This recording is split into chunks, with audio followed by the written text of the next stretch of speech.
Moi, c'est Daniel Radjabou Luangela. Je viens de la République démocratique du Congo. Je suis assistant opérateur à la luminerie Alcoa Bekomo. Je suis arrivé au centre immersion en mars 2016, en hiver.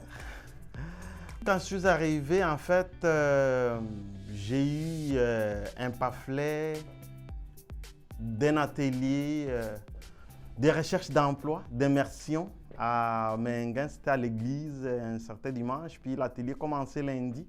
Je me suis dit que ça valait la peine d'y passer parce que en tant qu'immigrant, je sais que, utilisant les mots d'un mathématicien, Newton, qui a dit dans ces derniers temps, les gens se construisent plus de murs que des ponts.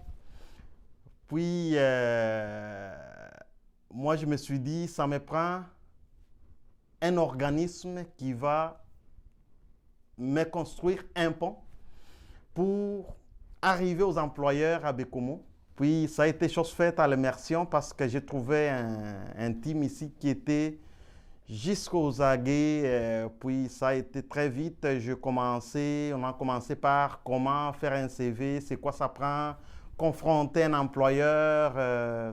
C'est pas qu'on ne savait pas faire des CV, mais le faire à la manière dont ça se fait au Québec, c'est une autre chose, là. Puis ça a été tellement un atout pour nous dans nos recherches. Puis ça n'a pas pris grand-chose. Dans 3 semaines, j'avais eu mon emploi chez Alcoa avec un sous-traitant.